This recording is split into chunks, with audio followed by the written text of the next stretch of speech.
Namaste, beloveds. This is Mother with Wisdom, Valerie Ames, that I am. and um, let me just say that this process um, started actually about maybe 3 or 4 days ago for me. Um, it's just been a deeper, going in deeper and realizing what I want. And in what I want, who am I in wanting it? And so, like I said, it kind of gets deep, and I'm just going to explain it and share it to the best of my ability. And so, like I said, I've kind of taken a break from everything electronic, except my television.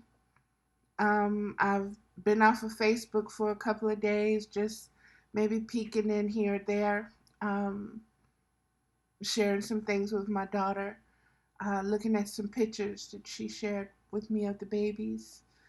Um, I haven't been on my phone.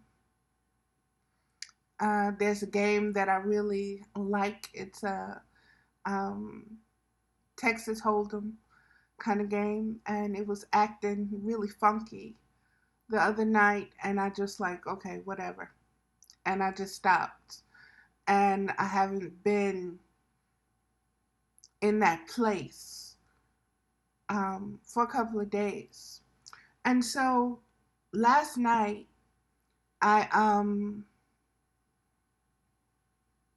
I heard about yesterday. I heard about the death of Epstein, Jeffrey Epstein, and that kind of was trying to take me on its own little spin and journey, and I'm like, nah, nah, nah. I don't. Have you ever just been in a place where you're like, I don't want to participate in that. I don't want none of that energy. I don't want to put none of my energy on it. But at the same time, you you kind of realize that since you are existence itself, you are connected to everything in existence, seen and unseen. And it does affect you. It affects your vibration.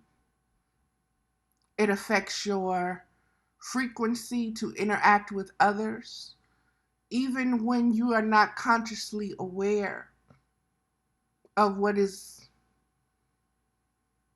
causing your frequency to change, or what is, I don't want to use the word interfering or interrupting, but trying to integrate with your peace.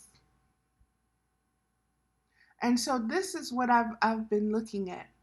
And so last night, I watched a couple of Iyanla Van Zant's um, episodes, Iyanla Fix My Life, on the OWN channel by Oprah Winfrey. And I got a lot of clarity. I got a lot of feedback. I got a lot of clarification for things that I myself had put out there. It was reflected back to me so that I could see it in a different perspective, from a different angle and a different dimension. And that was very helpful for me. And so I wrote it down, and then I'll get into what happened this morning when I woke up. So let me just get into that. Um,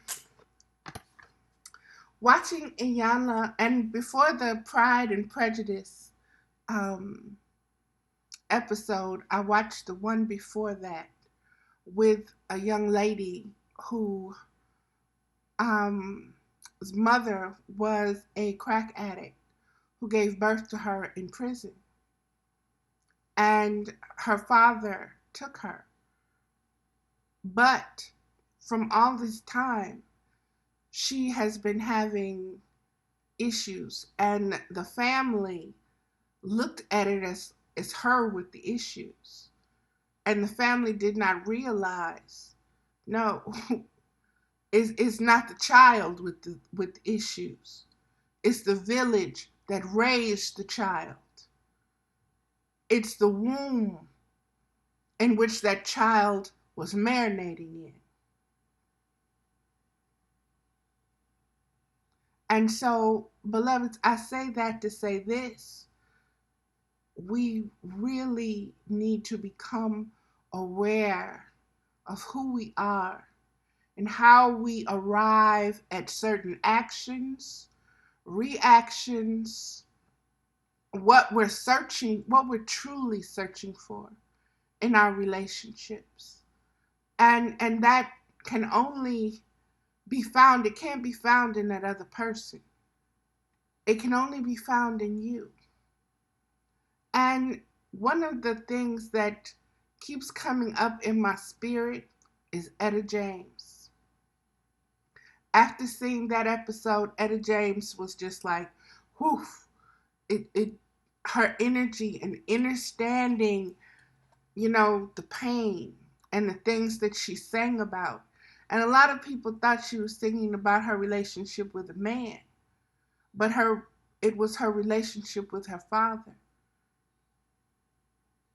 The one she did not have, the one she fantasized about, the one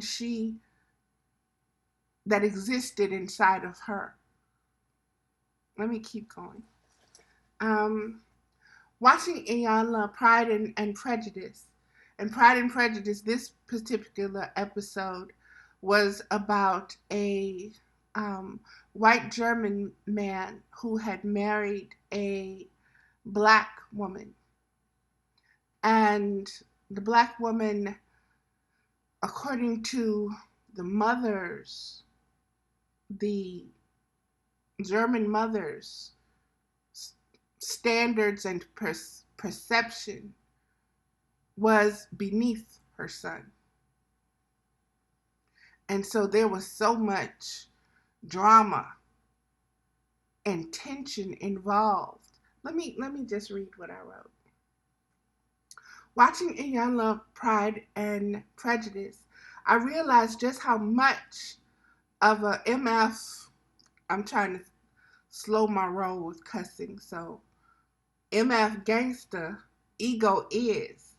It is a hustling mofo. Clocking souls got humans addicted to the works of the flesh, selling and doing anything for that almighty ego created God called entitlement. Funny when you look at these words, entitlement. Entitlement. When you think of entitlement, I want you to think of associating words that go with that. What words come to you when you hear the word entitlement?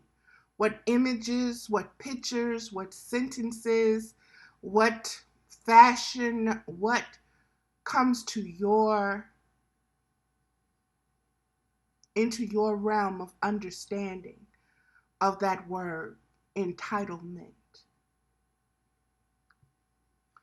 Because funny, when you look at these words, entitlement, inheritance, value, worth, enough, privilege, elite, bottom of the barrel, stores, glass houses. These were all the words that came to my mind from the word entitlement.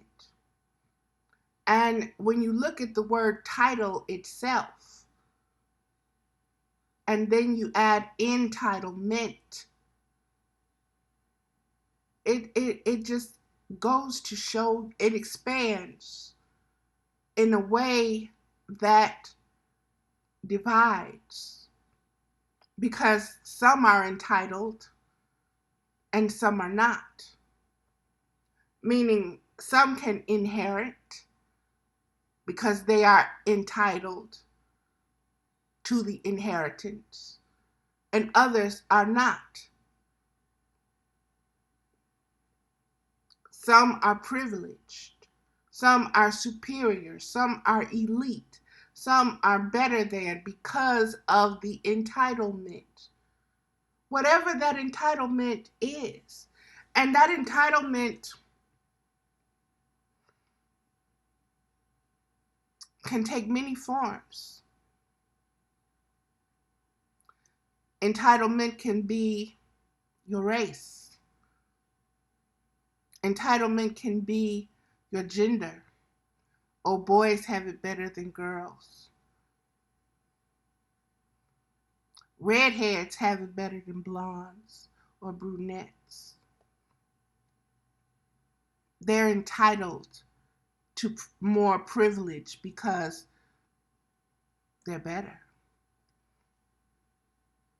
We are dealing with our identity. That is what existence is presenting us with. The question of who am I? And in that question of who am I, what are you entitled to because of who you are or who you believe yourself to be? And what is someone else entitled to or not entitled to because of who you see them to be? And what divides them? See, because we're all existence, we're all existing. You're either existing or you're non-existent.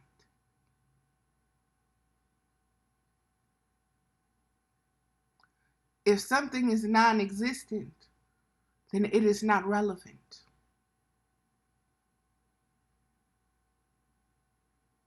Existence is relevant.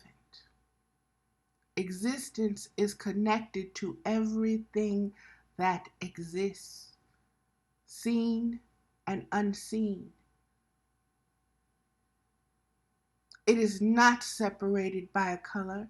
It is not separated by a gender. It is not separated by how big or small or tall or short, or what part of the country or the world, or what time zone you live in.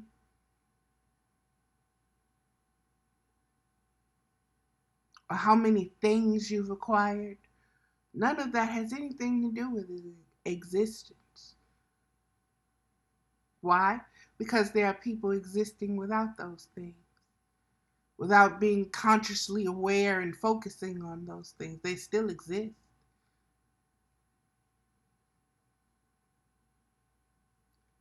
We really need to examine existence.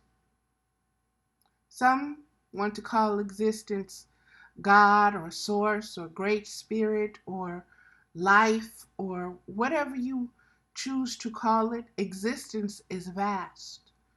Existence has no beginning and no end. Existence is formless. Existence is energy itself. And it takes on a frequency. It takes on a tone. It takes on a vibration. But that does not interrupt it from being existence. Let me keep going because I get to this a little bit later. One of the things that Iyanla told the mother of this German young man, who the mother actually wrote the letter to Iyanla, and she thought Iyanla was going to straighten out the daughter-in-law and tell the daughter-in-law and the husband and her son where they were wrong, because the mother felt justified She felt justified. And she felt justified in her existence, in their existence, because of her life, because of existence's experience that she had had.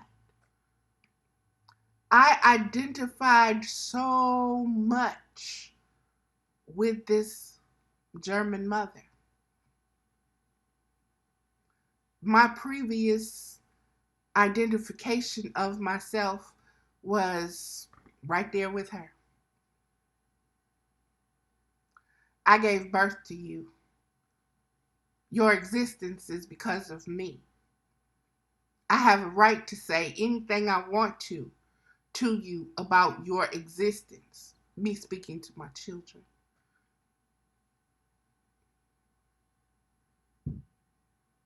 You should look to me. You should honor me because I sacrificed this and I sacrificed that and I did this and I did that.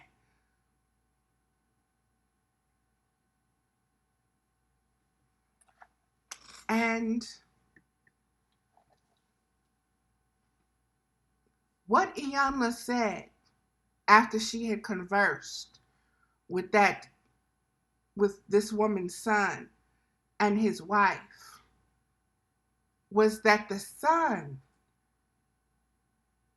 the mother had divorced his father long ago. But the mother had made her son the emotional husband. Blew me away. Emotional husband. How many people have you designated as your emotional children, your emotional spouses, your emotional bosses, your emotional God, saviors even? We put this on another person. We expect it. We tether them to us with it. And they better act accordingly. Because this is our expectation of their existence because we feel entitled to it. Like I said, this caused me to really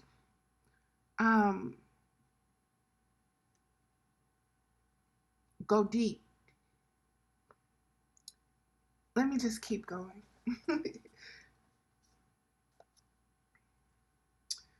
Emotional husband. Iyanla told this woman that she spoke of cellular memories. She spoke of self-righteous judgment of others and being an adult bully, which means you're a survivalist at any cost. And oh, baby, when she said that, an adult bully, I looked back on my life and I realized I bullied my children. In every relationship that I've had with a partner, a male partner, a boyfriend, or a man, or whatever you want to call it, I bullied them. Oh, I bullied the hell out of them. And I bullied them in righteous judgment, and I had a right and an entitlement to bully them simply because I was in a relationship with them, simply because they loved me. I was entitled to bully them. They were entitled to let me bully them. How dare you get upset with me bullying you? This is who I am. I'm entitled to do this. Life, my existence, has given me the right to exist in this manner. And you wrong, because you won't let me. You want to buck the system. You want to say you're not entitled to do that. And if you are so led by your ego that you can't listen, that you can't hear that other person's view of you, that other person's side,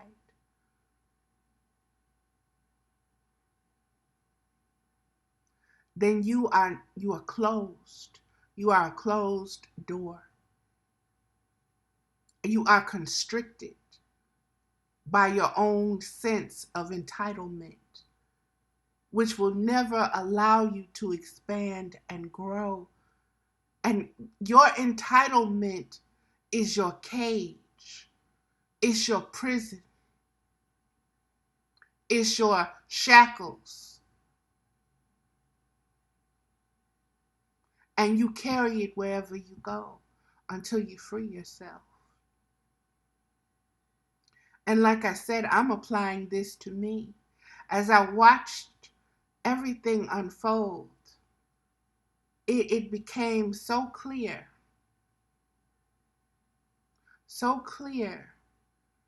that our sense of entitlement can often come off as arrogance.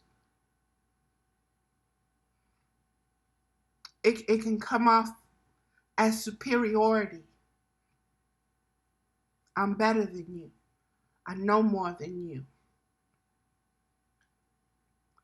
And that whole show, and there were 2 parts, but the whole show just, like I said, it opened so much up in me.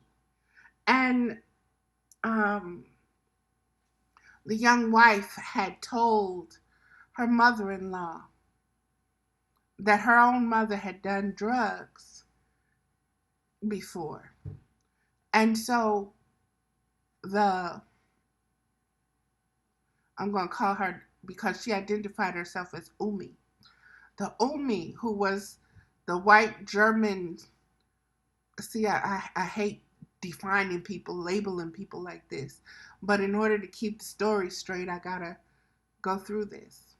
But the young white German man's mother, Umi,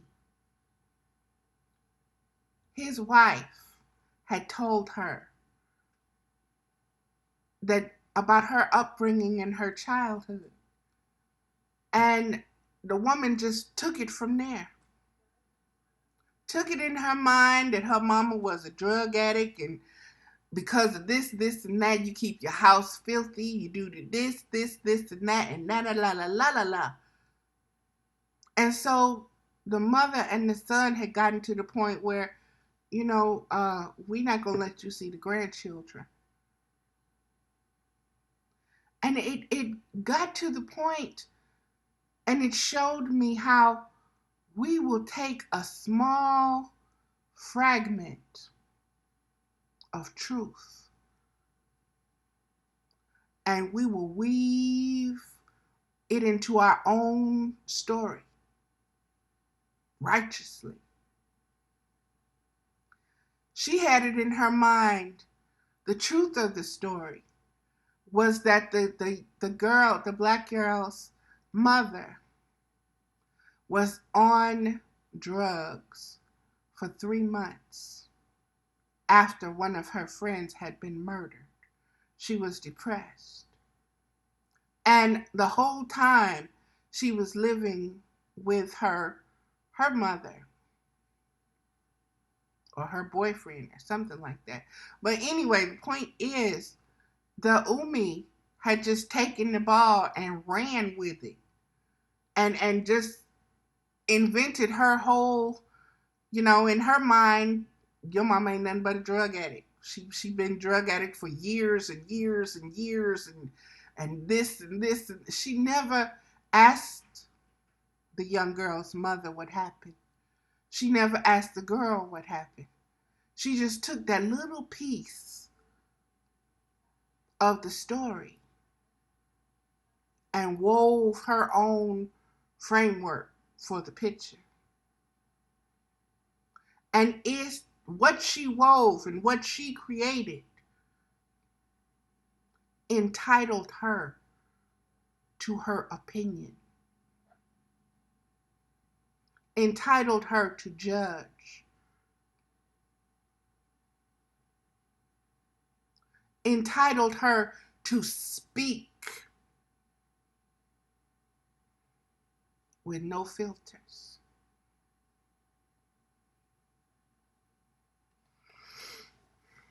And like I said, just watching that showed me a lot.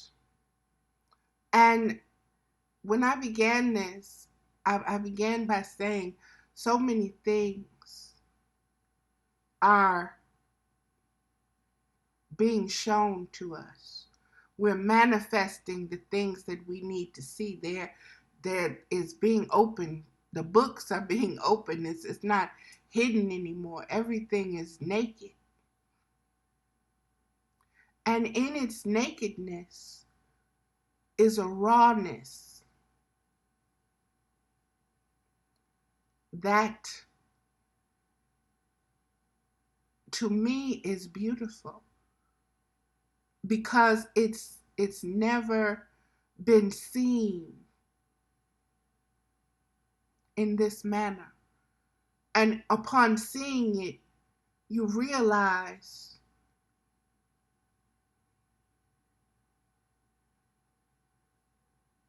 the sense of entitlement that has been in your existence and in your experience of existence, and just how unentitled you were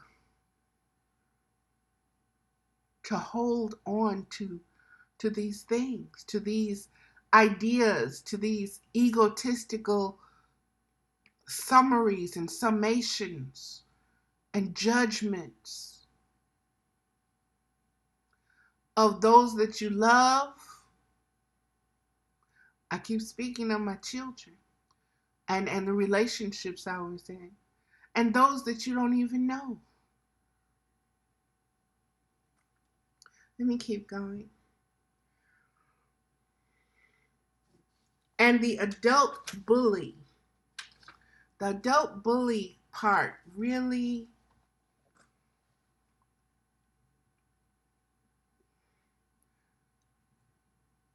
got to me, because this Umi, this German mother, her father, I believe she said, committed suicide due to mental illness. And so that just triggered a lot of different things. I won't say triggered, because it opened a lot of cabinets and doors and windows and notes and things along the way. And it, like I said, it gave me an insight into my own existence, because we are all reflections of each other. We're all connected. We're all interrelated. What affects one affects us. Just like an earthquake across the world, the aftershock or whatever it is affects those here across the world. And so, beloveds, we have to realize what existence really is. And in understanding and understanding that existence is not separate from us, it is not a separate thing. We exist inside the existence, form inside the formless. And it's a concept that no one has really broken it down in a way that it is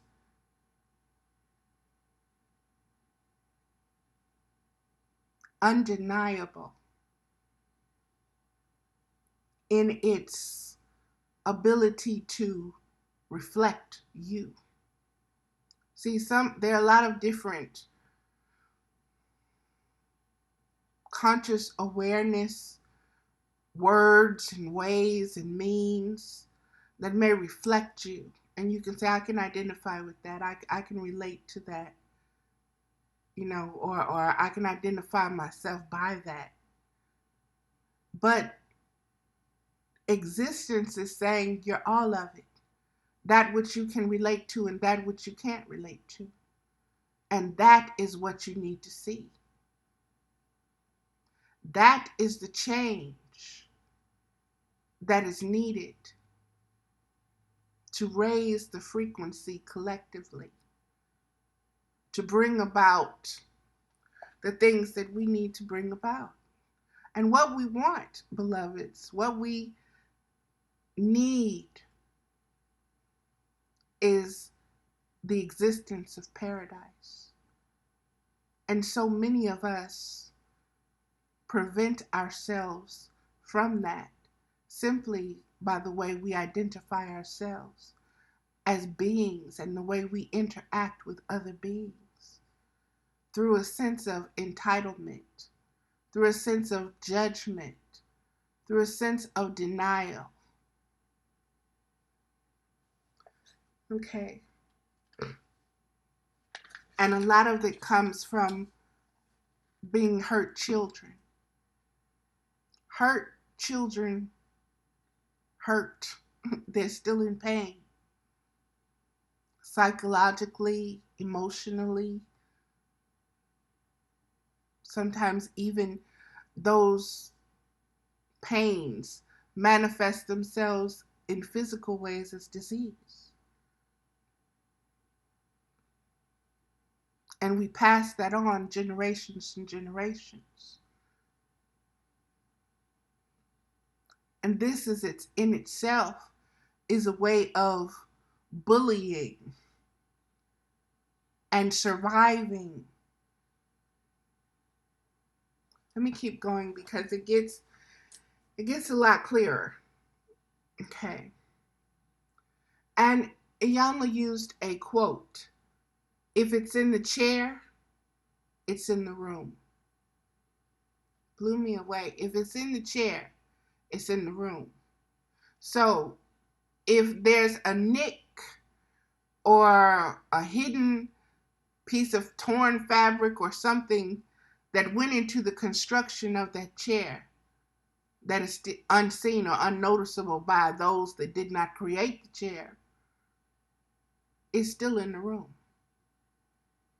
It's still in the vibration and the tone and the frequency of that room. Something is going to be off. If something is off in that chair, something is going to be off in that room.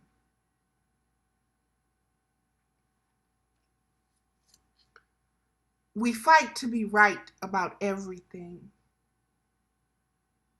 And in that particular, those two particular episodes,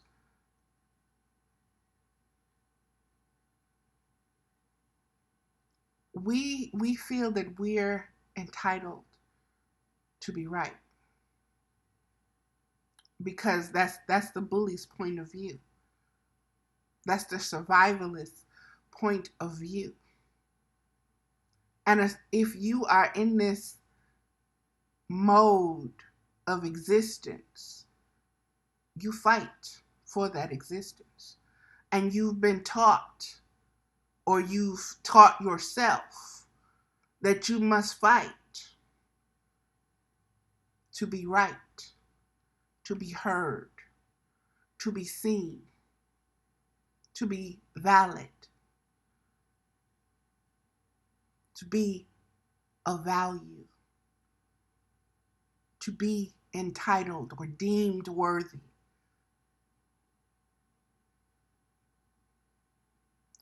And these battles take on lives of their own. And they go on and on and on.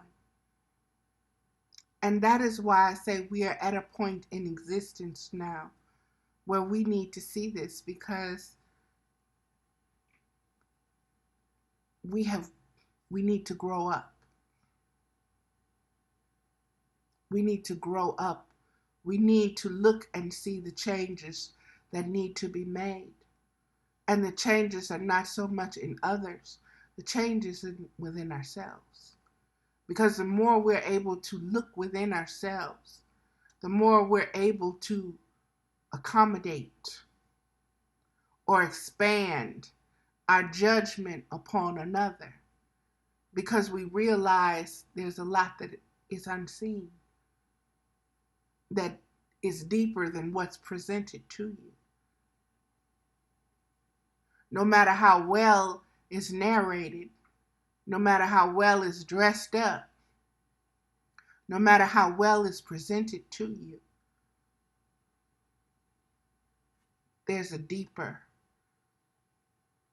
part existing within that framework that's been presented to you. If it's in the chair, it's in the room. You have to think of all the beings on the earth, all the abuse, all the neglect, all the hate, all the self-hate that exists in individuals. So if it exists in individuals, beloveds, it's in the room, it's in the planet, it's on this world, it's on earth.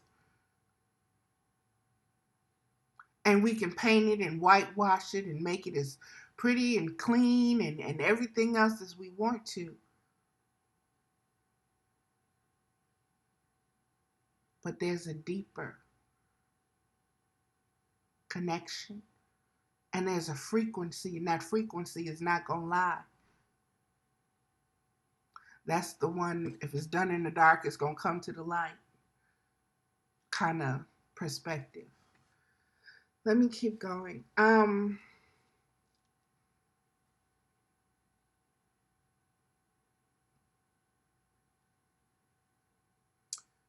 What I learned, I understood the word arrogant.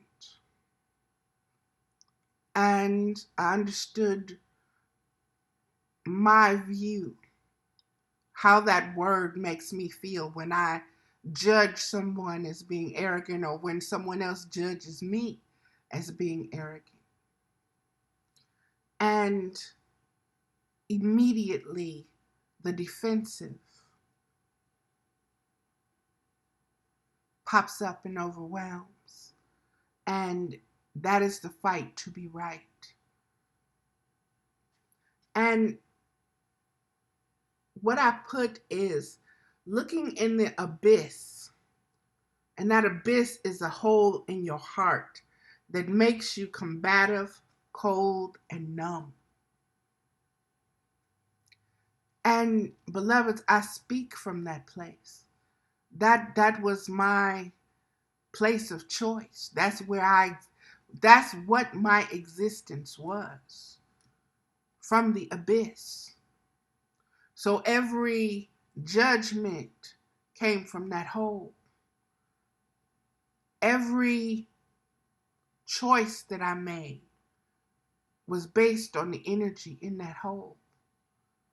That's why I'm not choosing anything right. I'm not choosing sides. I'm choosing existence itself. I'm choosing to know the truth of existence, my connection to existence. And this is what existence is. Existence is being consciously aware of your growth and your movement, of the seen and the unseen within yourself. And then relating that with everything that is outside of yourself, seen and unseen, without judgment. And sometimes that is the hardest. That is the hardest thing to do, because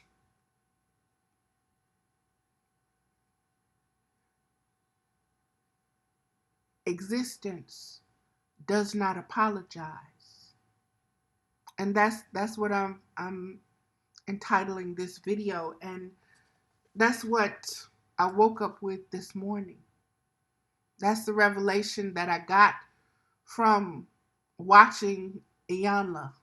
I just woke up 12:41 p.m. Yes, I slept in. I have been, my sleeping patterns have been um, off. I won't say that I am worrying or disturbed, because I am not. I'm at a greater sense of peace than I have ever been in my life before.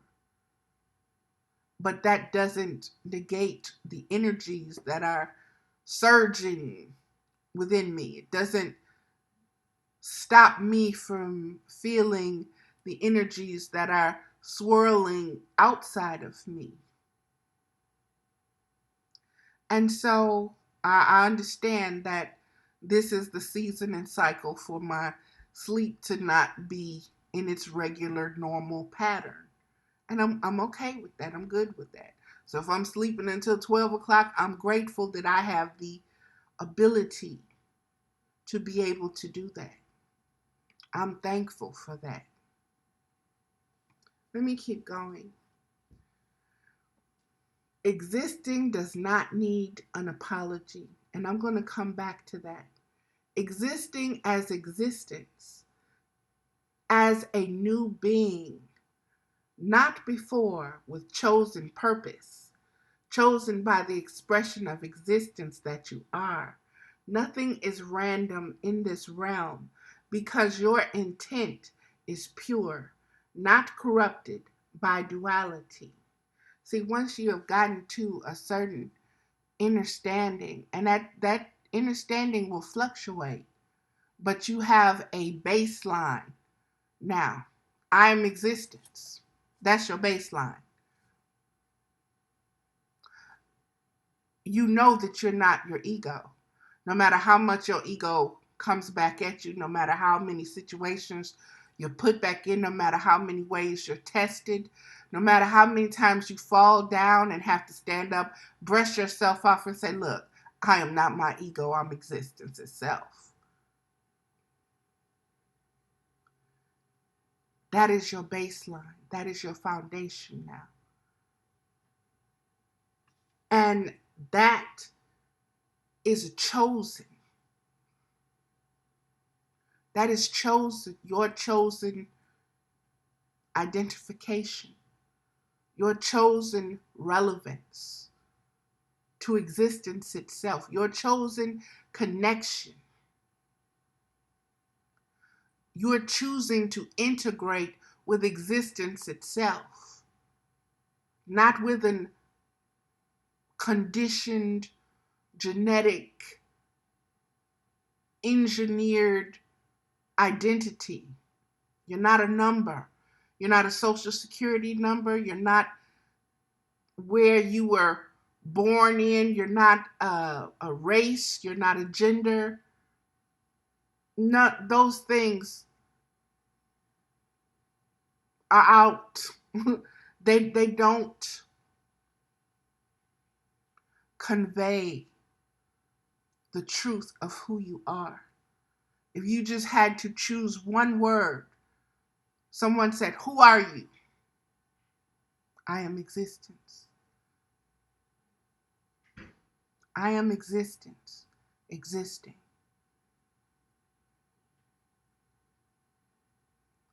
That does not limit you. That does not limit creation. That does not limit existence. I'm a man. I'm a woman. I'm a woman of color. I'm a poor woman. I'm a rich woman. I'm a mother. I'm a grandmother. I'm a. One word. I am existence. And when you have that as your chosen image, that is what you know yourself to reflect. That is what you know yourself to be. That is the vibration in which you know you vibrate. That is your frequency. What is your frequency? Existence.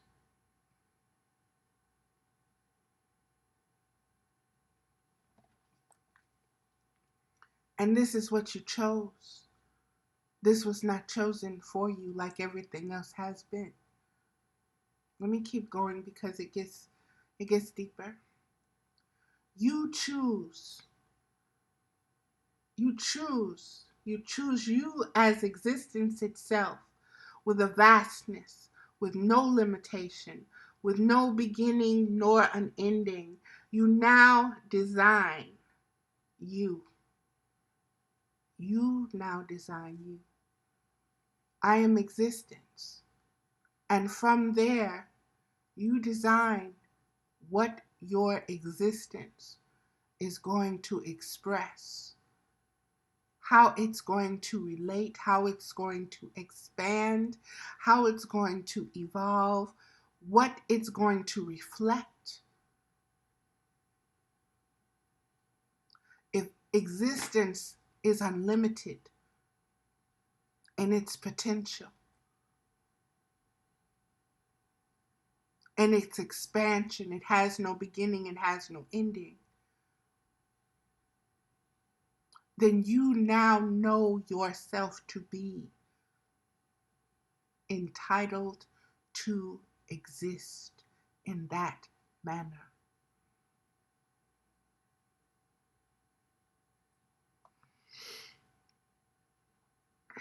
You sow the seed that will sprout the roots of your individual spiritual tree of existence slash life. You sow that seed. No one has it and tells you your name is. You are a girl. You are a boy. You are black. Your culture is this.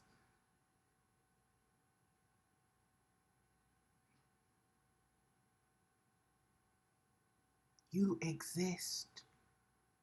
That is freedom. That is liberation.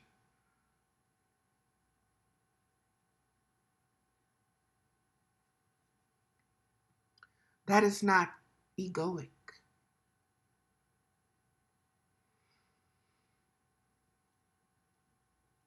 You sow the seed that will sprout the roots of your individual spiritual tree of existence slash life. You, whose identity is formless, now seeds and sows and gives birth to the fruits that you will bear. That's putting you, aligning you with your own divinity.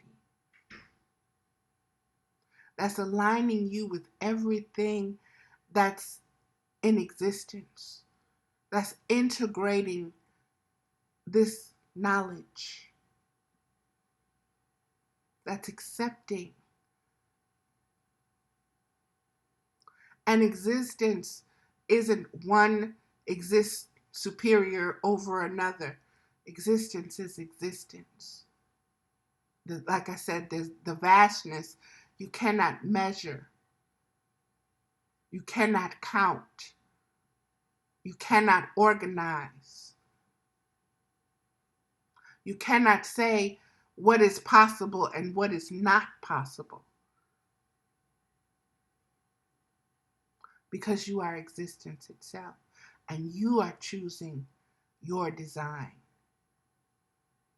You have, it's rebirth. Let me keep going. The old being had no choice.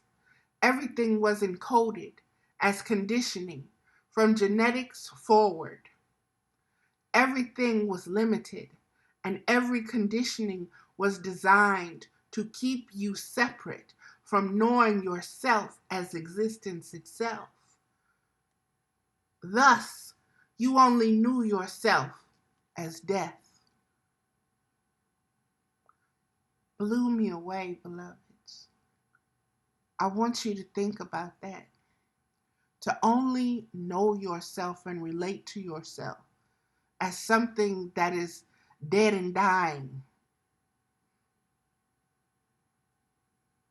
Each second that's ticking away is you're dying. And what was the mandate? Thus you only knew yourself as death, mortal, one life. So eat, drink, and be merry, for tomorrow you die. That is what gave a sense of entitlement. We're all going to die. I'm going to die. So right now, oh, I don't care about you, how you exist. I am going to please myself. I am going to eat, drink, and be merry because tomorrow I could die. I'm going to die. I'm going to die one of these days, so I better live it while I can live it. No one taught you that you were immortal. Those were stories and books. Those were of gods and goddesses. No one taught you that you were existence itself. No one taught you the real truth of the Holy Trinity: birth, death, and then rebirth. See, we think of rebirth as being something that happens when you physically die.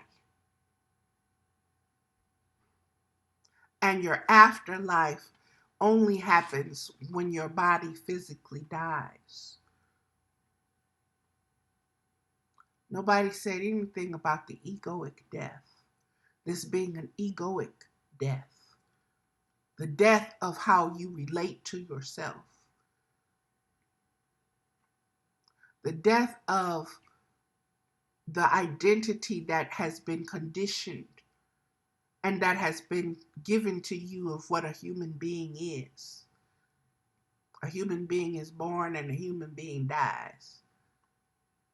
And then you may reincarnated and come back in another lifetime.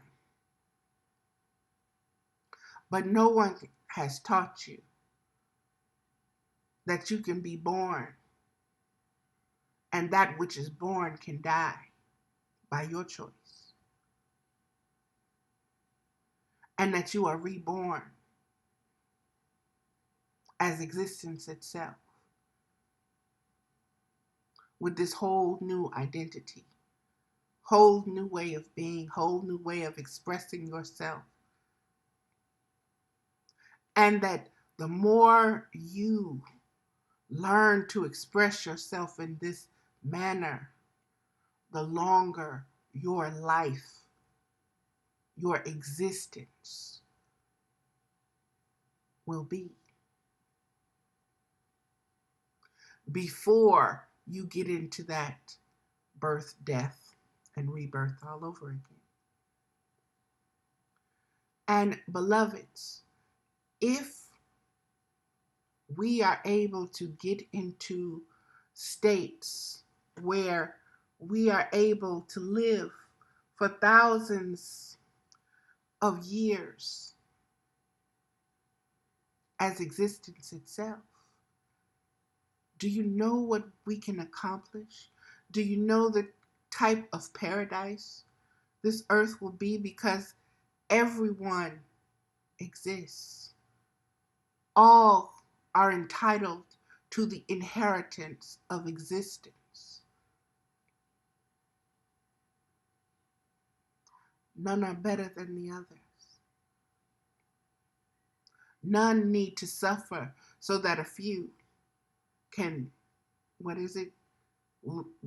Eat, drink, and be merry, because tomorrow they gonna die. And they pass that on to their children. And you have the right to eat, drink, and be merry, because you gonna die too one day. So don't worry about them. You get what you can get while you can get it.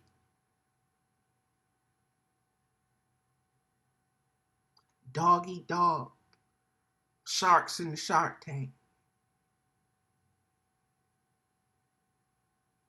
Bullies. Victims. Well, I'm gonna suffer because tomorrow I'm gonna die. So suffering won't happen forever, because one day I'm gonna die and then I won't suffer no more.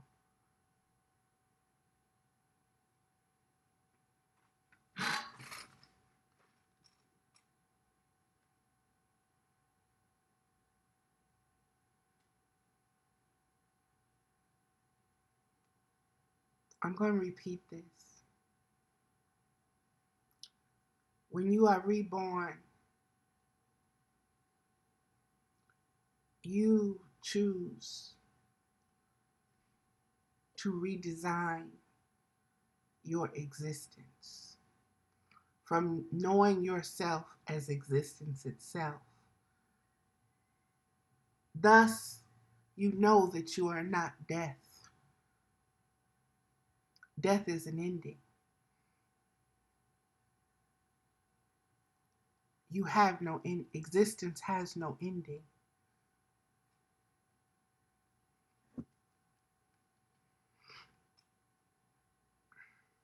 So in order to live, you must stop serving death. Those that serve it best, those that serve death the best, have the best trophies. Their trophies represent their status, their sense of entitlement. Just like the heads and skins of living beings that used to adorn the walls and floors of home, you have those, and this is not said with judgment, this is just said in the sense of understanding our senses of entitlement over the animals, having dominion. Okay? Our sense of having dominion is not what the ancients knew. It's what the ego came up with greed. And the more you can take life, you when you kill, you have fought death.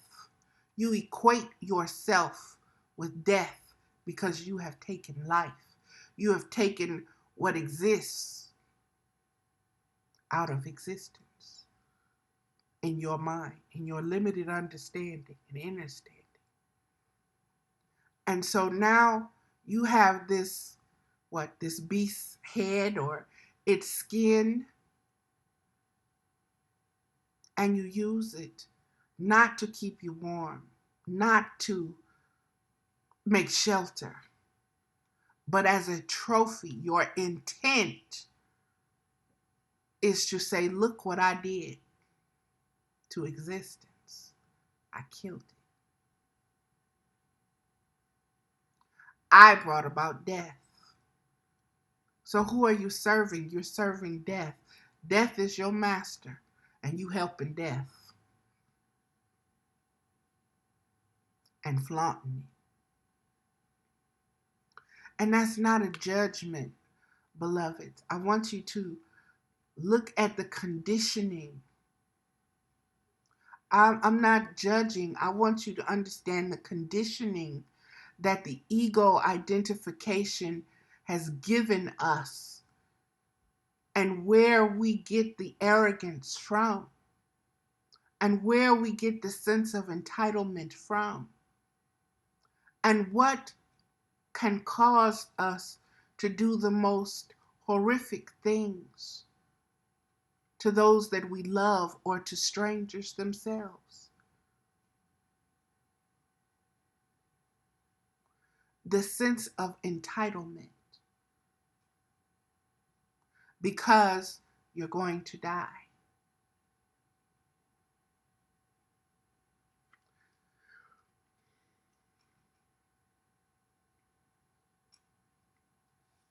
And you put these things, like I said, this came to me. There are many other examples, beloveds, but this is what came to me. The hunting of life. Okay? And the using of that life, what was alive, using its skin, using its head, using it to show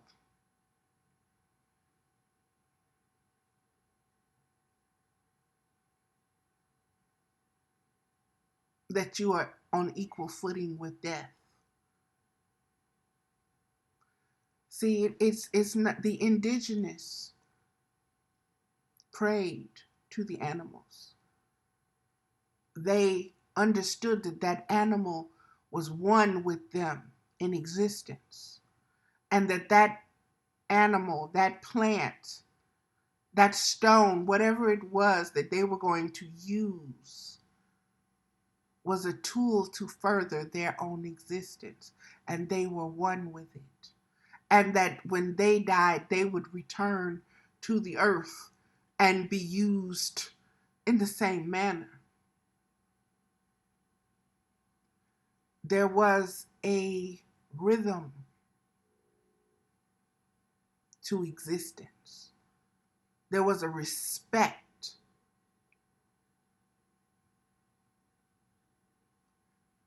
That respect has been replaced with entitlement and greed. Just like the buffalo that used to roam. The natives and the indigenous ones would only kill to feed their families, to have covering and tents and utensils and everything else. It wasn't to see how many, it wasn't a sport. It wasn't a blood death sport. It wasn't a competition of greed.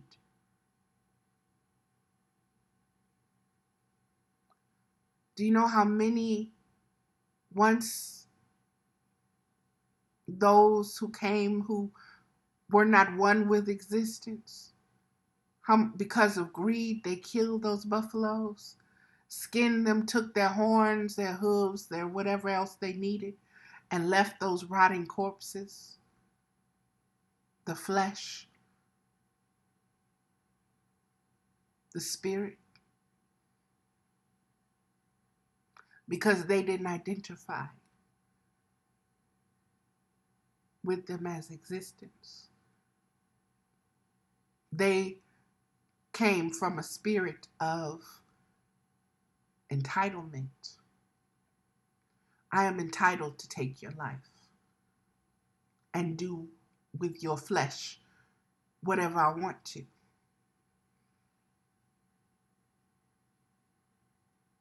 That is arrogance.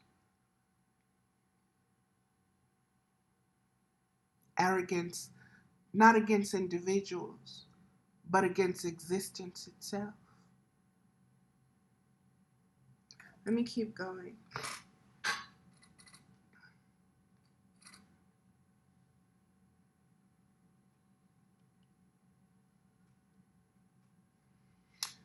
Okay.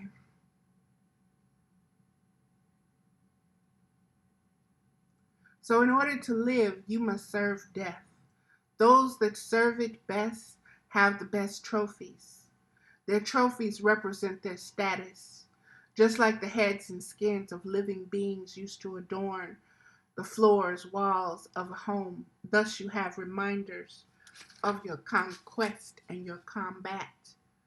And beloveds, it even goes to those who took human scalps and shrunk heads and different bones of the body and everything else that were used in this way.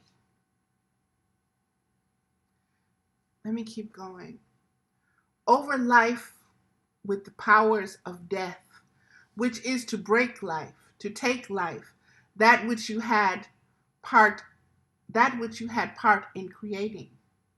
As a spirit being before you incarnated, you helped to create and design existence itself, everything that exists from that point onward. See, you had a beginning. You existed. You were born. You were formed. And when you began to be formed, you began to, like I say, take life to a different place. Instead of worshiping life and the rising and the setting of the sun and life, you took it in a manner that was glorifying death and destruction. Let me just keep going, and I hope this is coming out right. But as death, you destroy. We didn't take life as our identification. We didn't seek to maintain, to exchange, to interact with life on a way that was consistent with existence itself. We took on the role of death. We became death dealers. And not only did we broke spirits, we destroyed hope.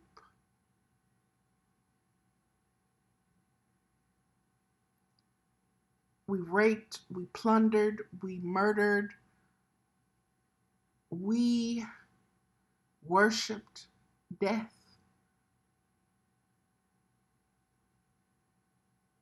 Let me keep going. And beloveds, like I say, we have gotten, the culture right now is you do everything you can to present yourself as not to be on death's door. We get surgeries, we put on makeup, we put on tighter clothes, we do everything that we can do to say, I'm still living. I'm still here. Death hasn't gotten me yet. Look at me. I'm 90 years old and I look like I'm 18. I'm good. Those are egoic identifications. Those are the conditions of the ego. It has nothing to do with the natural cycles, the natural rhythm of existence. You're going to change. Just as in your pubescent years, you got hair up under your arms and hair down below, hair in your nose and hair in your ears. When you get older, you get more hair in your ears, more hair in your nose. I have been going crazy with this hair on my face lately. Just, and I've realized what is the undercurrent. What is the undercurrent? What is the unseen in this? What is the unseen energy in this facial hair? And it's not that we've been conditioned to say, oh, it's unattractive for a woman. No, it's this is the stage before your death. You're a crone now, and this is the stage before you die. And so you're bleaching your hair, you're doing this, you're doing that, just all kind of things to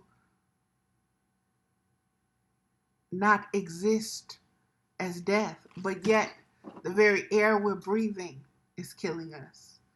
The very water we're drinking is killing us. The very toxins that we wash our dishes with and wash our clothes with is killing us. The makeup and stuff, no matter how natural.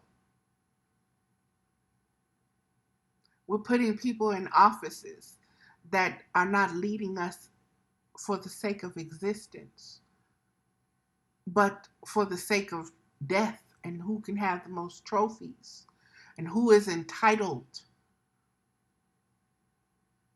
to benefit from the death of others. There it is. Who is entitled to benefit from death?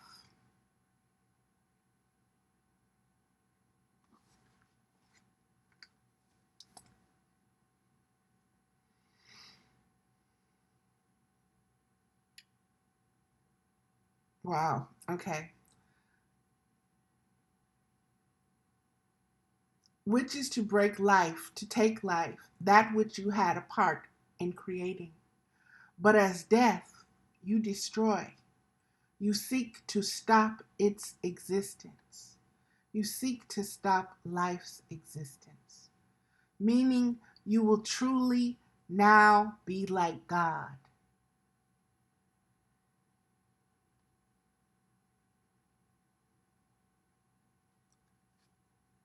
We can give birth, we can give death, so now we're truly like God. Cain killed Abel, so in his mind, that made him like God.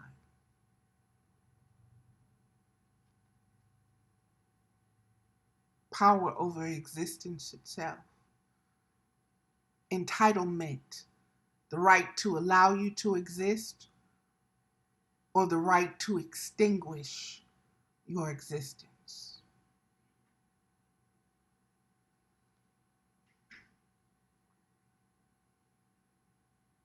Made in the image of God. Because now what existed one way as existence itself, as life with the gift of divine breath, can be extinguished.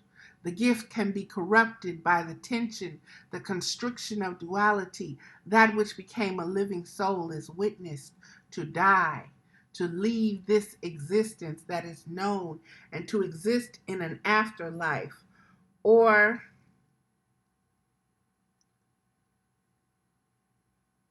the duality of heaven and hell, or cease existing at all.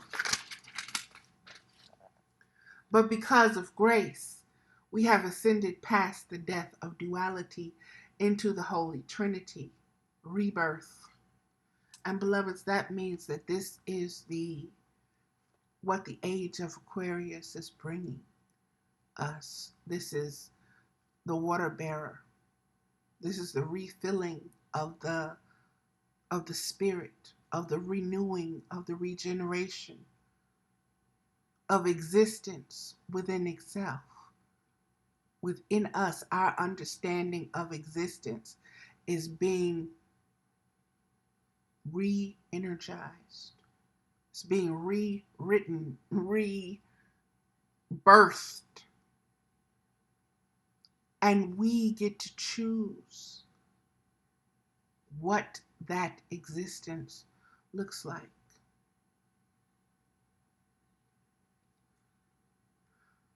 Because of grace, we have ascended past the death of duality into the Holy Trinity.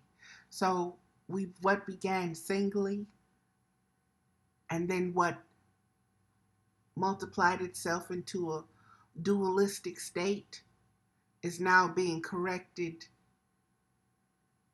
in the tri-state, the trifecta, the Trinity, the birth, death, rebirth, the mother, father, child. The child is the existence that chooses how it wants to exist. Let me keep going. It is the rebirth. The third phase of transformation that occurs in the age cycle season of Aquarius, the water bearer. These living waters flush out all the old stagnations and replenish and revitalize with the living waters of existence. So you now have knowledge of divine alchemy, of breath, which is the spirit breath, which is fire, and the spiritual fluid alchemy of water flow. So existence can now mix and unite inside of you in ways it never could because of blockages caused and calcified and manifested as disease, stagnation, walls, boundaries, divisions, limitations. Excuse me, my computer is doing its thing, boy. There we go. Divisions of gangs of cancer and disconnect in the service of death, whose only purpose was to stop you from reaching the third phase of your vastness, your possibilities, your choice of your existence, your prize for overcoming death into rebirth, to truly knowing that you exist in the reflected mirror image of existence itself. You do not see a name, a label, a condition, a set of boxes, a dual self-identity of good and bad.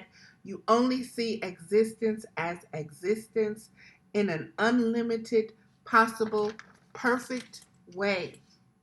And the understanding is so fertile, so juicy with unlimited living waters, so abundant with unconditional love, that paradise is reborn and manifested by your divine union with becoming one, choosing life, existence as your comparing or companion, as yourself. This is the greatest love of all.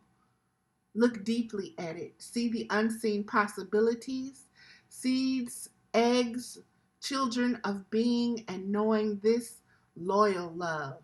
Existence is love / know thyself as a free spirit.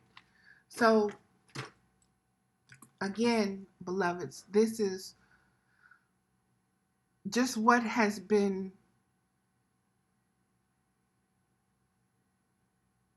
existing within me. This is where what I've been reflecting upon. And in that reflection, like I said, the one of the most powerful things that came to me, because I was looking at all the things that's going on and how we have been conditioned to need, to expect apology, and for someone to make it right for us. And beloveds, like I said, as I'm looking more and more on at what's in front of us,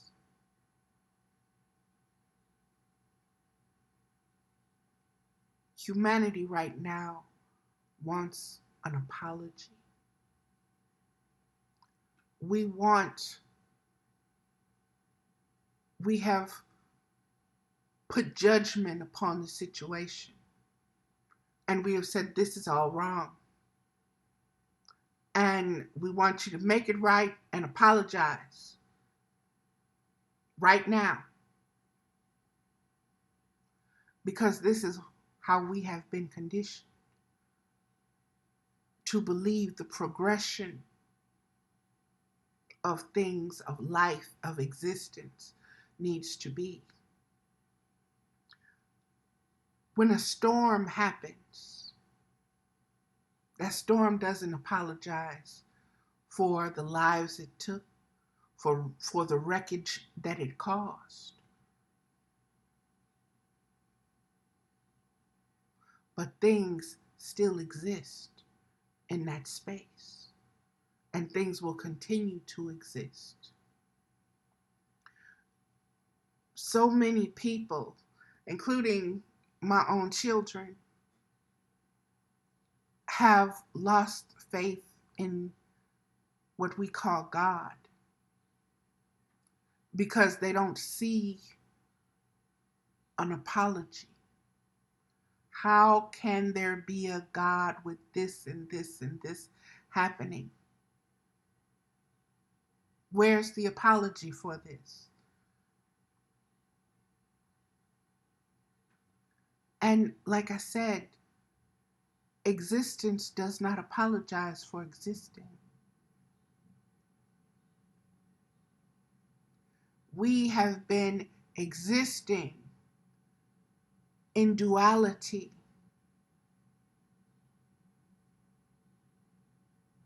meaning that we have allowed the identification of ourselves to come from the conditioning, from the minds and hearts and souls of spirits and individual beings who are more connected with death and dying and violence and greed and the works of the flesh, and in glorifying this type of existence, this limited version, and making it so that it seems to be the only way. Do you see how wide, how vast that is? Now look at it again, compared to existence itself, and see how narrow it is. See how limited that is, that attitude is. Drink, be merry, because tomorrow you're going to die.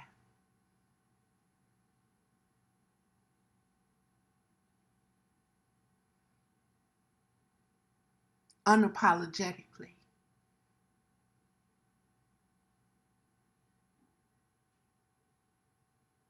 And I hope this is coming out right, and I know many can say it better than I can.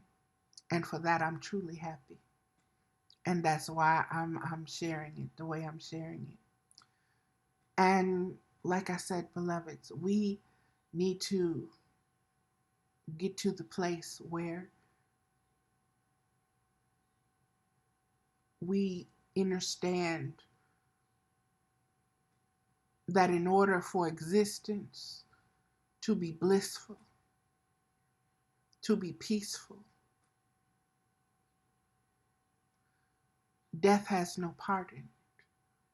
Suffering has no part in it. The sense of entitlement has no part in existence. That's a false claim. That's a false narrative. That is a lie.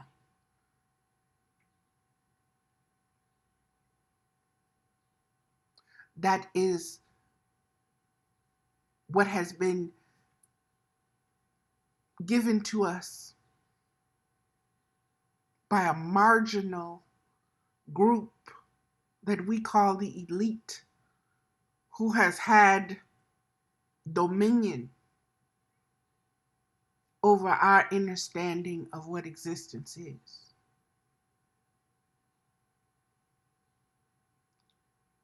But because of grace, in the manner in which we are designed, and which the universe was designed,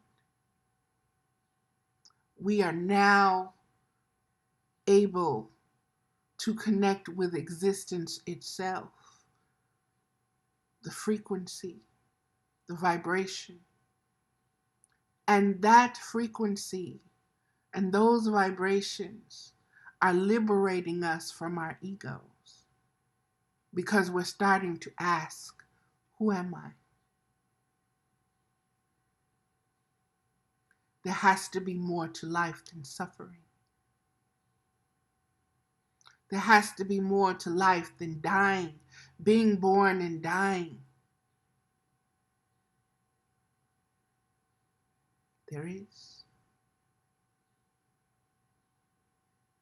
rebirth while you are living, not after you physically die. Repatterning, remaking yourself new in the image of existence itself. And like I said, a lot of people, including my own children, when I say certain things to them, because they have lost faith in God, in the word God, in the idealization of God, you have to put it to them so that they understand this is existence. Man gave it the name God. Man gave the gods names. Man gave the sense of gender, of good and bad and up and down and earth and hell and up above and everything else. But when you get rid of all of those adjectives, existence, that's the bottom line.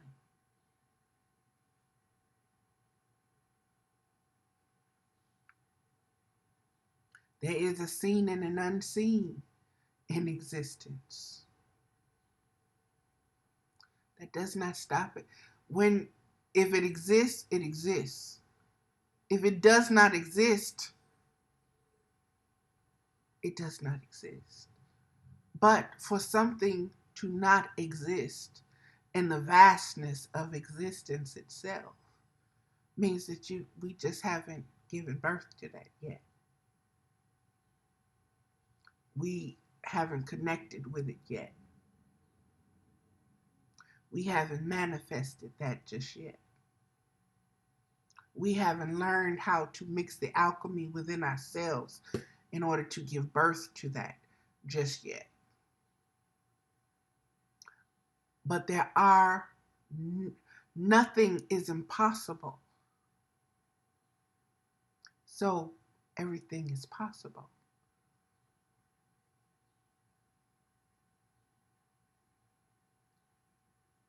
An end to suffering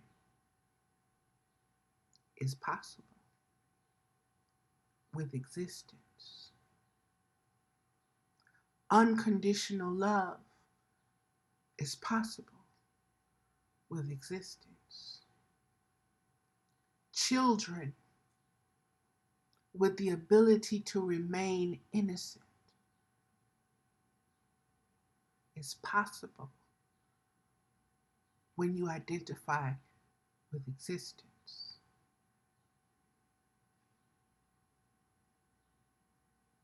When you identify with existence, you take a special interest in life itself, in the way of existing, in the way of being. You do what you need to do to help existence along, to exist in harmony with existence, because you're no longer serving death, you're serving existence. You no longer look at yourself as something sinful and dead and dying and suffering, but something fresh, seed, growing, sprouting, evolving, changing, pruning, blossoming, blooming, sharing, being fruitful. This is desired by existence, is desired by existence. Death is desired by death. The ego wants that death. The ego knows it has a limited time. The ego is what says, eat, drink, and be merry, because tomorrow you're going to die. And if that's all you identify yourself with, that becomes your truth.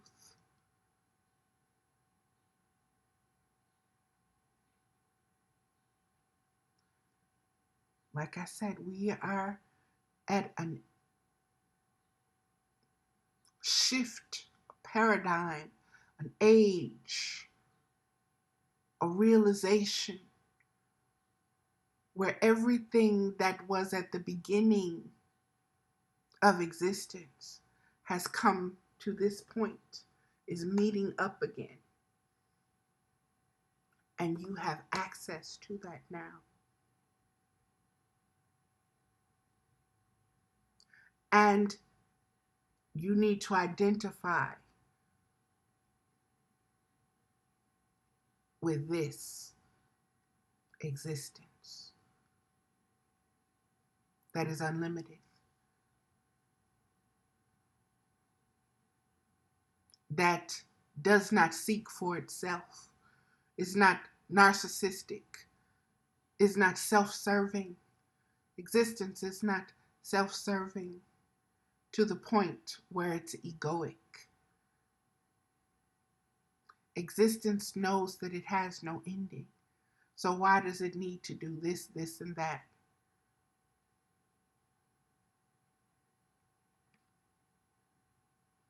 Those are limited, dualistic. Duality is life and death, existence and non-existence. We put good and bad up there, but it's existing and not existing. And you can look at all the holy words and all the holy writings and all the stories and everything you want, and you will find this: the way of death or the way of life. The way of death is the works of the flesh. The way of death is the works of the flesh, because the flesh dies. The fruit of the Spirit is everlasting. Existence itself. It is immortal fruit.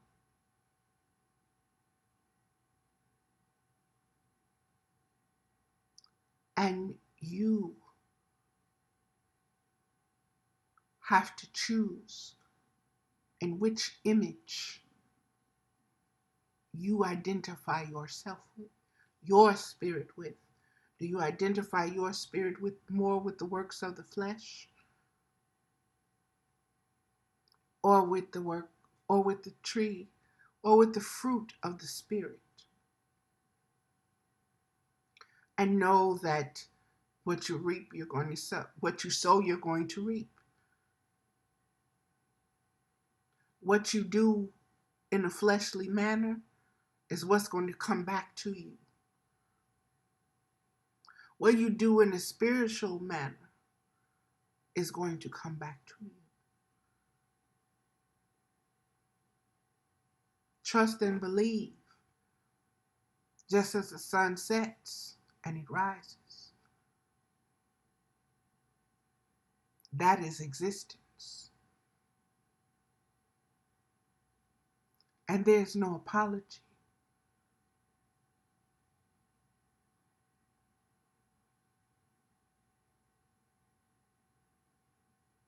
There's expectation.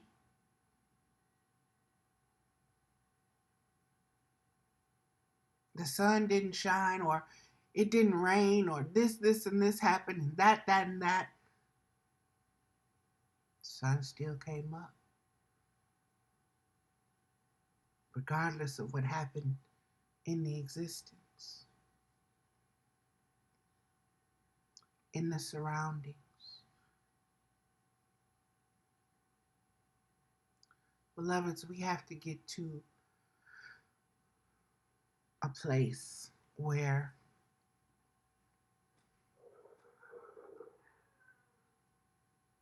forgiveness takes on a whole new meaning. Like I said, it's not about that person apologizing. That person did something to you. It's not about how you view that. Just like going back to that mother, that German mother. Going back to how those family members viewed that child. They looked at that child like she was the devil itself. And they was righteous because that child stole, disrespected, did this, and the other. But they never saw that they were the village that raised that child. And that everything that child was doing was reflecting, saying, help me, see me, hear me, love me, feel my pain.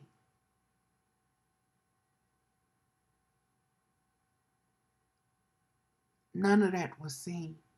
All that was seen is, you can do better than that, and I want an apology. I demand an apology. You owe me an apology for what you did to me.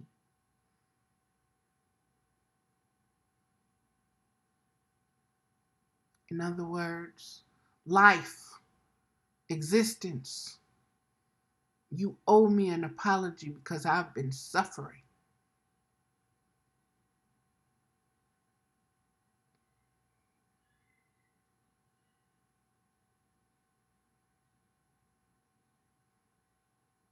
Wasn't existence that was having you suffer. It was your choices, your sense of entitlement, your ego, your putting death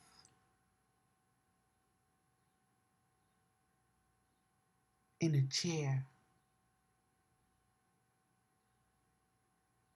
on a throne.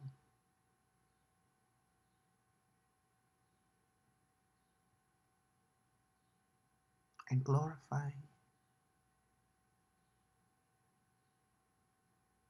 And that chair became your decoration. It became the theme of your world. Had no other choice. Because that's what your identification was modeled on. That flawed perception of existence.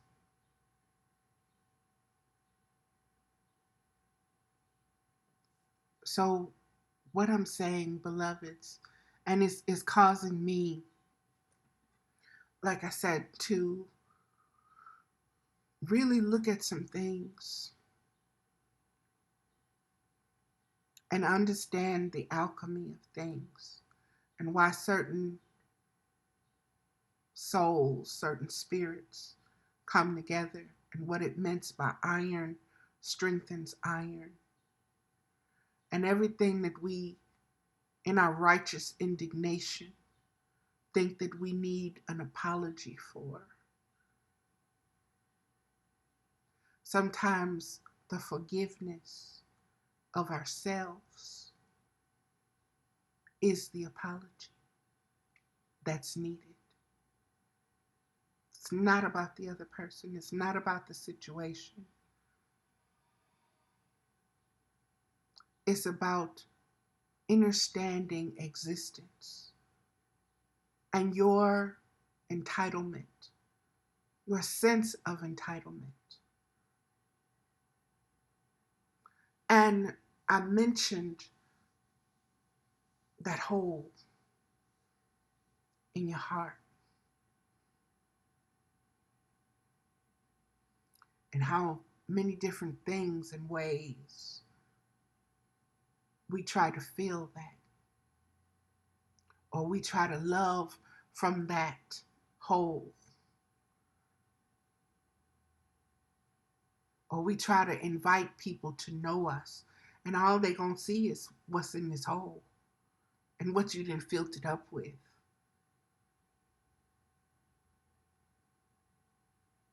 And you may value all that stuff. You may value the coldness. You may value the numbness. You may value your entitlement to bully somebody else, to break somebody else's self-confidence or their spirit. But it comes from your own brokenness.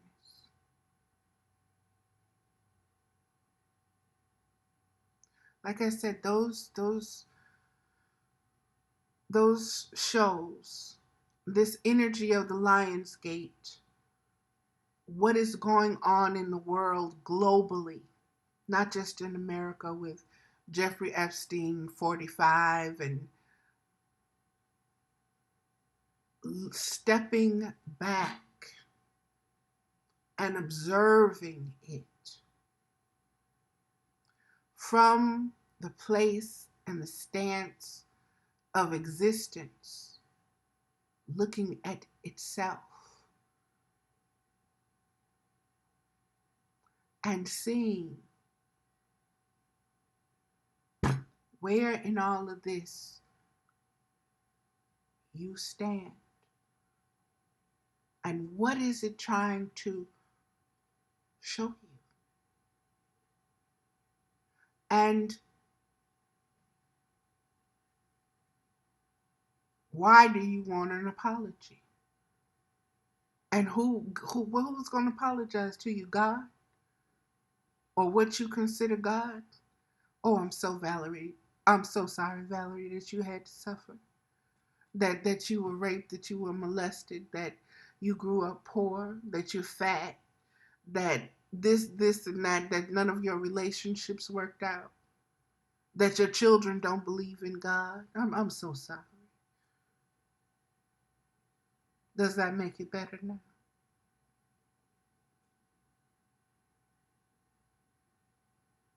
What does it change?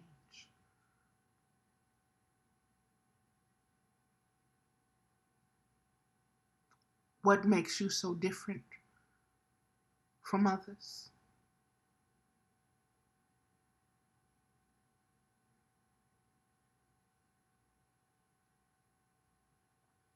Like I said, there's a lot to this self-inquiry.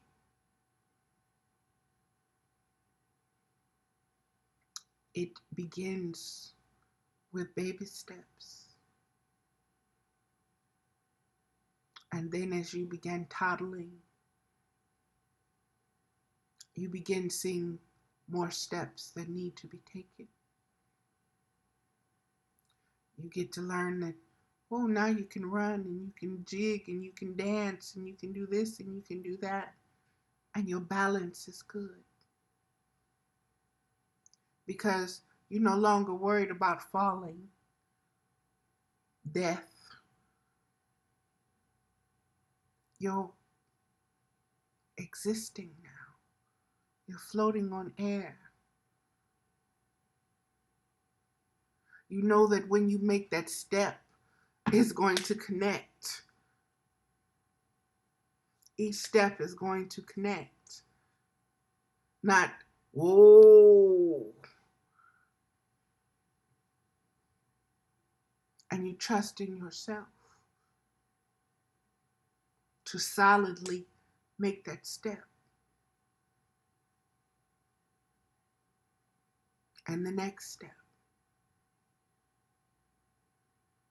Because this is what existence is.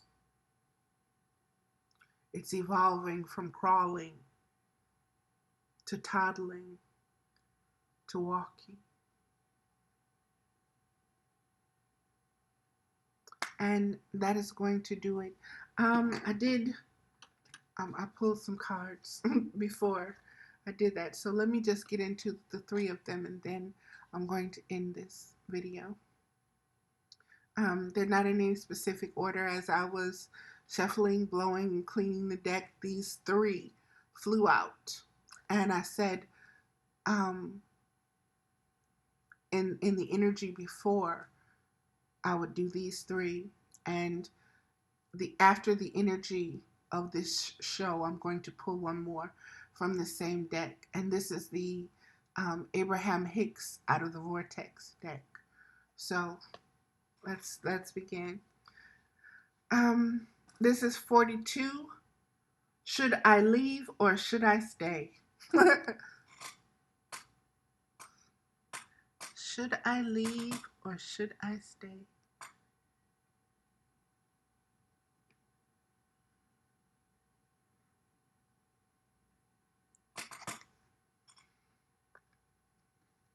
"42 is a 6.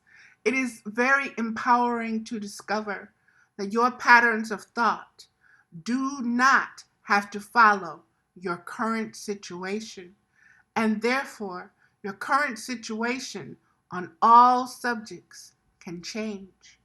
We do not recommend taking the physical action of leaving a relationship without deliberately coming into thought alignment with the new desires that have been born out of your current relationship. And then, whether you stay in this relationship or move on to another, you can have exactly what you desire." Should I stay or should I go?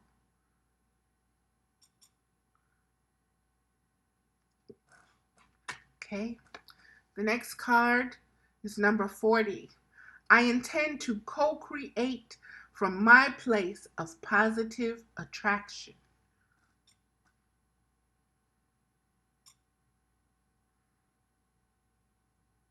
Number 40, which is a 4. I love that spiral.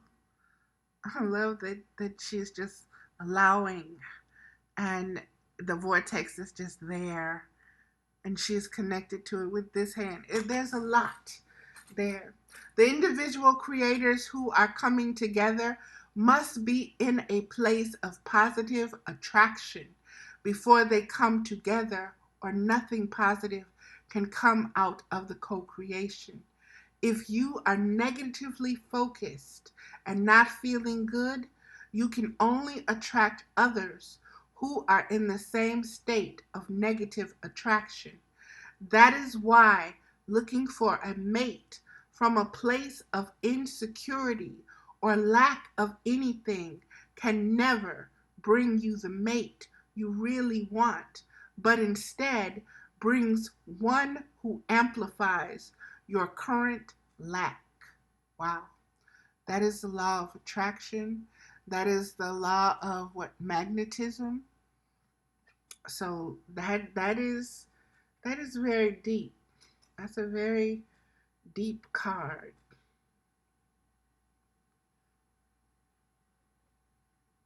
And what I see in this is surrendering. Surrendering instead of, this card spoke of positive attraction and attracting negative and all of this. I see surrender. Surrender for me is the place of zero, is ground zero. So there's no positive or negative. There's just an openness to receive. And so basically what I'm saying with this is that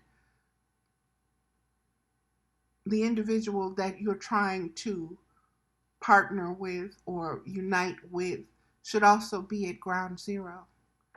They shouldn't be at a part where you're looking at their positive or negative, or from that view, both of you should be centered at zero and ready to explore and examine zero, which again is new beginnings, beloveds, is being that new individual, that rebirth in that womb.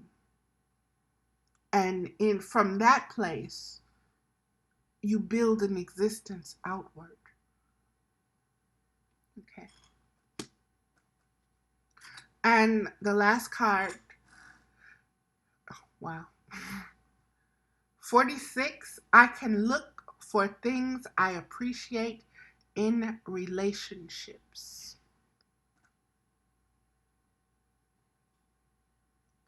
I can look for things I appreciate in relationships. I love how she's holding that eye and expanding it. And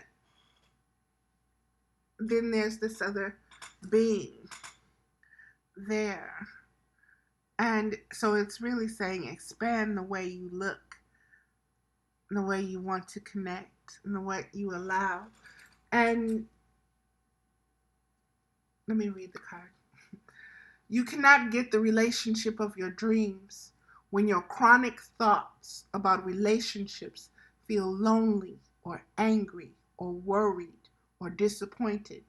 But as you look for things you appreciate in yourself and others, as you make lists of positive aspects of past and present relationships, you train your vibrational offering to match the vibration of your desires, and your perfect mate must then come. It is law. So, for me, with everything that I have said, in understanding that waiting for an apology for something, that's not going to happen. That is unrealistic. And that is me placing a judgment only on another being and not looking at my own interactions and my own righteous stance and everything else, like the mother, the Umi, in this situation, and the village of how it judged that child. And so there's so much there, beloveds. And the words that keep jumping out at me with this card is your chronic thoughts about relationships feel lonely or angry or worried or disappointed. And if that's what you have, and if that's how you look at all the relationships you've been in, then you're chronically worried about what's going to happen in this relationship. Is this going to happen? Is that going to happen? Or I don't want this and I don't want that. Then you are attracting those things. And you're not starting from a positive place. And you need to be very consciously aware of where you are starting from.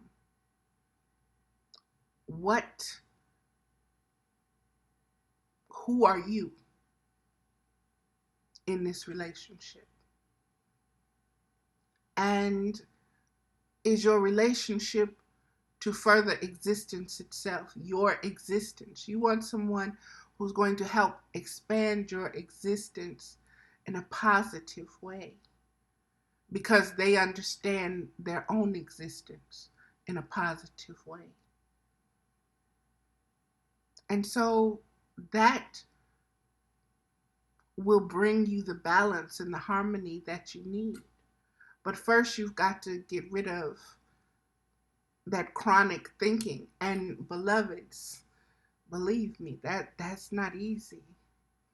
But it's a choice. And once you've made that choice, just like you decided you was going to walk, you had to bust your butt a couple of times. You had to find your balance. And you had to trust in yourself that you could do it. The same thing with this relationship.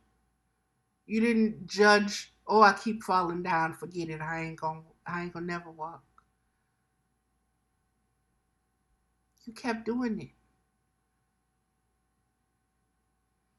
Okay, that was the energy before I read anything. And now I want to, okay, we had one come flying. Our varied behavior adds to the planet's well-being. So this is coming from Mama.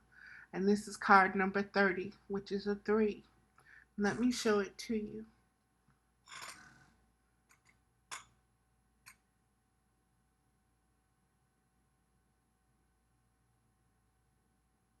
That is that card, beloveds. And I believe this card has come up a couple of times, but like I said, I wanted to, my intent of this card was to bring about the clarification after the reading and after everything. So this is the summation. This card was pulled in the energy of existence, not apologizing. So our varied behavior adds to the planet's well-being.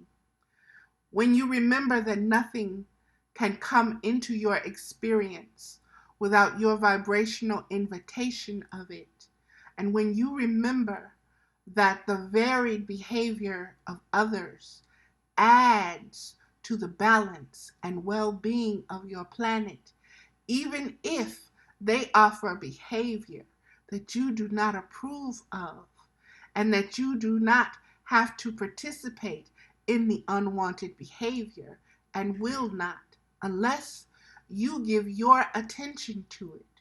You become more willing to allow others to live as they choose. And that is beautiful. That is beautiful. That is existing unapologetically. Live and let live. If that person is doing something you don't approve of, if they're not serving God the way you think they should be, or if they're not honoring this or not doing that, believe you me, existence will allow them to manifest what they need that is going to be in their highest good, not in your judgment. So learn to let things be and understand that things will work out. We're still here. Existence is working itself out. In everything that you see and that you bear witness to, understand that the variation is needed. The experience of the diversity, of the ascending and descending, of the rising and the falling is necessary. and understand that it is not looked upon from existence itself as we're suffering, we're hurting, we're doing this, we're doing that. Do you look at your child when it's learning to walk and say their child is suffering? You suffering, baby. Never mind. Don't walk. That's okay. No. You stand and you encourage that child. You hold that child's hands and you walk with that child. You can do it, baby. You can do it. That's the energy and that's the vibration that allows that child to do what it needs to do in a healthy way, in a positive way.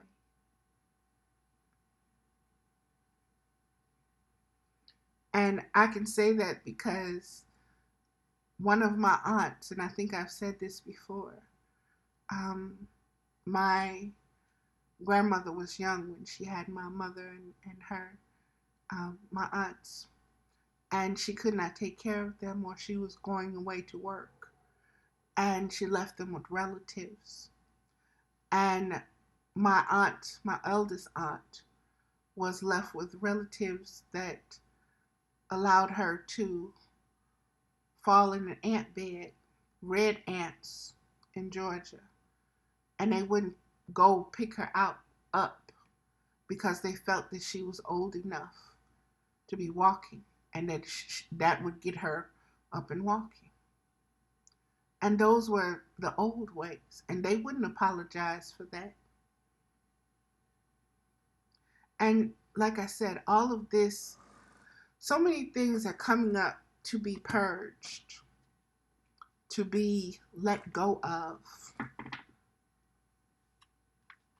to repattern our way of thinking so that we are able to vibrate higher and so that we are not so attached to our need to suffer or to our ability to suffer, because suffering brings about death.